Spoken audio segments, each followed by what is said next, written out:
Champignons. You have the opportunity to see how mushrooms are cultivated on the largest Dutch farm Voet Champignons. Worldwide, on an industrial scale, people use shelf technology for the cultivation of mushrooms that's been invented in the Netherlands. Since the mushrooms don't have the ability to produce chlorophyll independently, a necessary condition for their growth is a specially prepared organic environment, that is, compost. In addition, it's important to maintain a constant mushroom-friendly climate.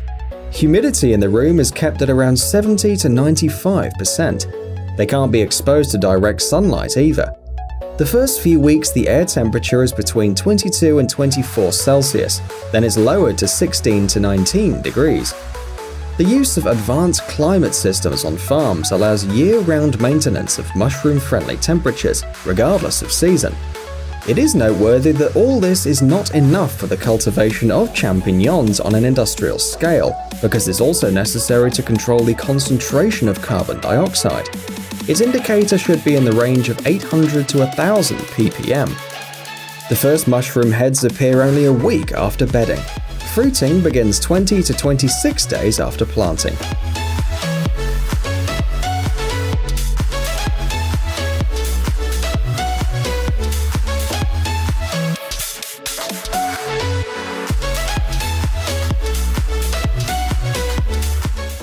Egg melange. The use of conventional eggs in industrial cooking is inexpedient for two reasons. First, because of the fragility of the shell, so transport is complicated. The second, the shape of the egg complicates storage. Melange is a pasteurized mixture of egg white and yolk, and is devoid of such drawbacks. It's simple and convenient both in storage and transportation. The production of melange is carried out on an industrial scale at special factories. From the hen house, fresh eggs get on the conveyor belt, after which the equipment breaks the shell and separates it from the contents. Further, the mechanical separator separates the liquid from the dry matter and feeds it to the filter cylinder. Production of melange doesn't take much time. Almost immediately after filtration, the liquid egg enters the packing department, where it's poured into hermetically sealed packages. From here, the melange is sent to numerous bakeries and factories that produce culinary products. In the factory, which you see on the screen, they also make egg powder. To do this, the melange is dehydrated using drying or the sublimation method.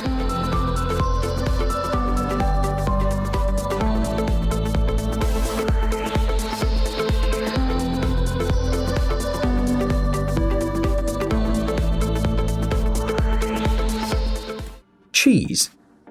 Each piece of cheese that gets on our plates makes a long and difficult journey from a special production farm. Everything begins in the barn where the milk is collected. First of all, it's pasteurized in order to kill bacteria whose presence is unacceptable. Then, friendly bacteria are added to the processed milk. They contribute to its setting up. The next step is treatment in a cheese bath. In it, the excess moisture is removed from the mass, and they carefully mix it until it thickens.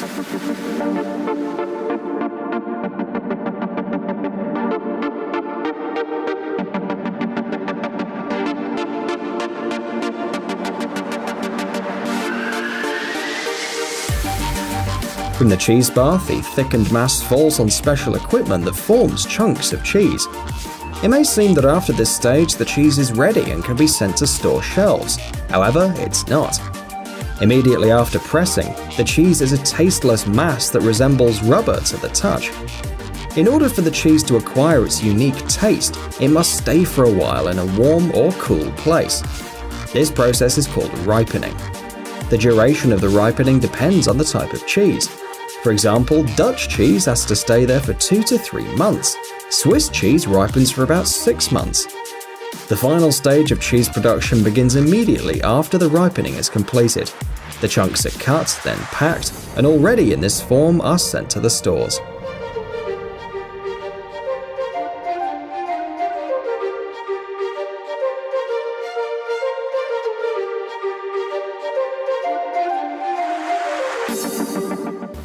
Bread.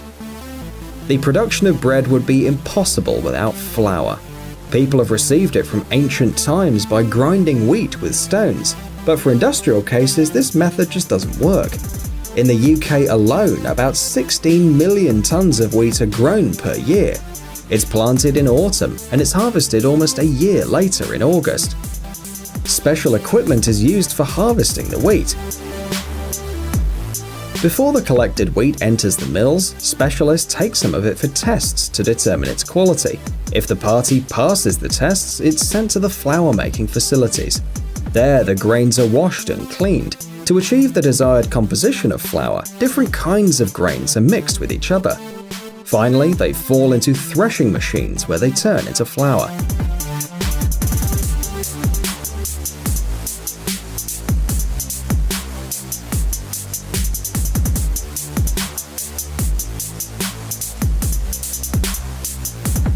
If the flour shows satisfactory results on the quality control test, it's sent to the production bakeries. As a rule, one plant is engaged in making a wide variety of bakery products: buns, loaves, baguettes made from different flour and with different fillings. The flour is mixed with water, eggs, and various additives. From the dough, balls of the desired shape are formed, and after being in the oven, the products are cooled and sent to the packing department.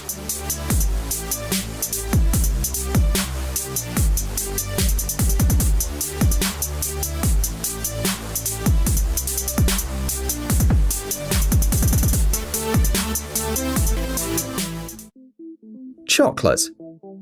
Now you will see how rocket chocolate is made at the Red Hook factory in Brooklyn. Cocoa beans are extracted from cocoa seeds. They're quite big. Depending on the species, they can reach a length of up to 30 centimeters. The pulp contains up to 50 beans. Rocket chocolate uses a custom-made refurbished juicer to crack the beans and obtain a homogeneous mass. After processing, the cocoa mass is a loose powder and is passed through a grinding machine. Initially, they were created to handle spices in tea production, but rocket chocolate re-equipped them too. In this machine, the chocolate mass is being processed for up to 8 hours, and as a rule, it's left there overnight. In the morning, sugar is added, after which the mixture is sent to special rollers.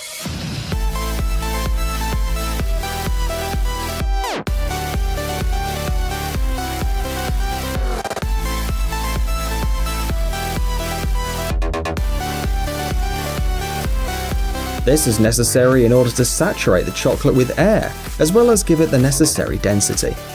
The next stage is hardening, so that the whole mass has a uniform taste.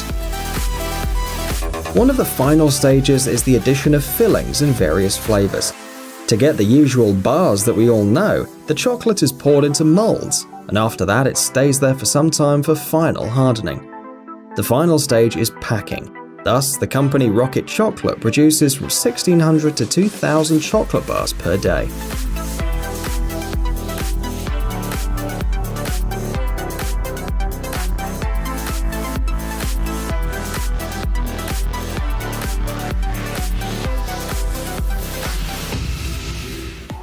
Caramel sweets.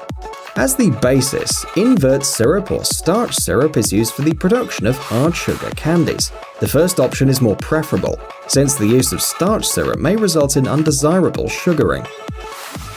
They add sugar and water to the syrup, then mix thoroughly and bring to a boil. Hot caramel is poured onto the pallet, and the liquid is distributed so as to form a uniform layer. As soon as the caramel cools down a little and becomes viscous, it's rolled and moved onto a special machine. It allows adding the dyes and flavors and stirs the caramel to a uniform viscous state.